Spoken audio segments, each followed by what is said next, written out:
তা তো ঠিকই কইছেন। তো এই দিকের খবর কি? এই দিকের আর কি খবর হইব, সবই তো বুঝতে পারছেন। হ্যাঁ, সব তো বুঝবার পারতাছে ঠিক। চুলদারি তোর এমনি পাহে নাই। যাক, এই দিকে তো তাইলে একটু ফয়সালা হয়ে গেল, তাই না? অবশ্য এত তাড়াতাড়ি যেটা সম্ভব না, তা তো বুঝবারই পারতাছি। আহারে, বেচারা মইরা সংসারটার একবারে ভাসে দিয়ে গেল ঠিক। তা তুমি কই থেকে আসলা ঠিক? থানায় গেছিলাম, গতকালকে তো মামলা করছিলাম, এই জন্যই পুলিশ ডাকছিল। কি পুলিশ কি করলো ঠিক? পুলিশ আর কি করব, ডাকাতদের ধরার জন্য চেষ্টা করতেছে। আর আমরা কাউরে সন্দেহ করি কিনা, কেউ হুমকি টুমকি দিতেছে কিনা, এইসব বিষয়ে কথা বলার জন্য ডাকছিল।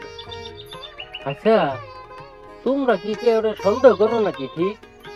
আমরা আবার কারে সন্দেহ করব? এই তাছাড়া এই ধরনের খুন খারাপই তো এই অঞ্চলে প্রায়ই হয়।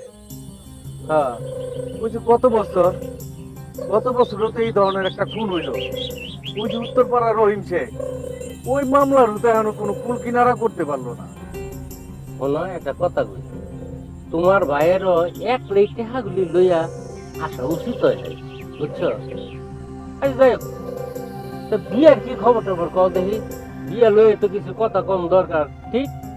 এই পরিস্থিতিতে যে কি কথাবার্তা কমু কিছুই বুঝতে পারতাছি না। কুসুমের বাপ তো মরল, টাকা পয়সাও সব গেল। এখন তো মনে হয় না ব্যাপারী সাহেবের কোনো টাকা পয়সা দেওয়া সম্ভব হইব। আচ্ছা, শোকটা একটু কাটুক, তারপর না হয় এইসব বিষয়ে আলাপ আলোচনা করে কথাবার্তা বলা যাবে। তো ঘটক সাহেব, আমি আসি।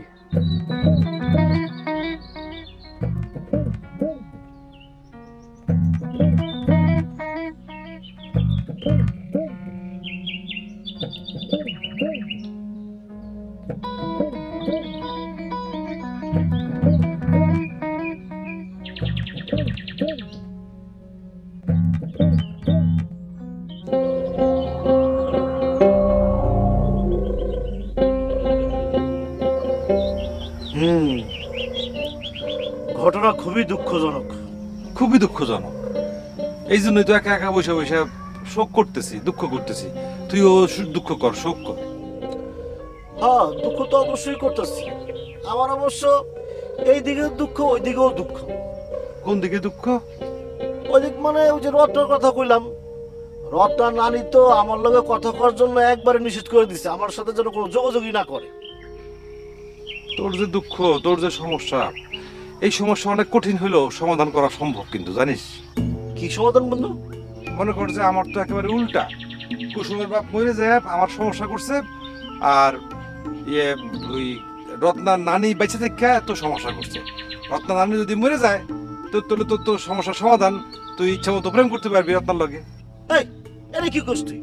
রত্নার নানি যদি মরে যায়, রত্না তো এখান থেকে একবারই চলে যাবো। রত্না তো আসেই ওর নানিরে দেখাশোনা করার জন্য।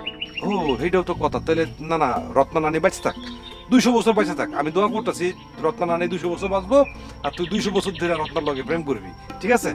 মানে ওই ধর, রত্না আমারে অপছন্দ করে, ডিসলাইক করে, আমি জানি, কিন্তু তারপরও আমি দোয়া করলাম।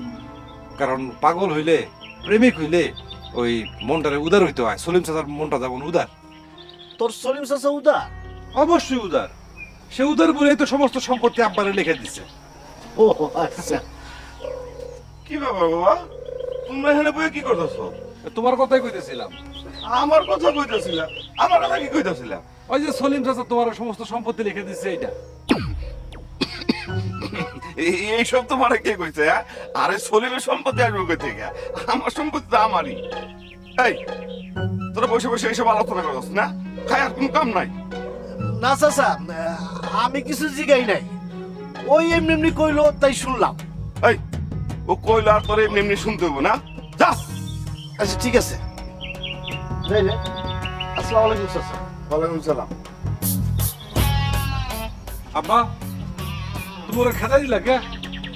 বাবা শোনো, এইসব বিষয়ে এখানে আলাপ করার দরকার নাই, চলো বাড়িতে যাই। না না আমি বাইতে যাবো না, বাইতে গেলে মাথা গরম হয়ে যায়। এই প্রকৃতির মাঝখানে থাকলে মাথা একটু ঠান্ডা থাকে। তুমি যাও তো, তুমি যাও। তোমার চিন্তা কিসের? এখন তোর কেউ নাই যে আমি তোমার কীর্তিকলাপ কারোর লোকে কমু। আমি তো একা একা, তোর কীর্তিকলাপ মানুষের কওয়া যায় না। তুমি যাও, তুমি যাও, আমার মাথা গরম হয়ে যাবো। তুমি যাও, যাও। আবার খারাপ হয়েছে, যাও।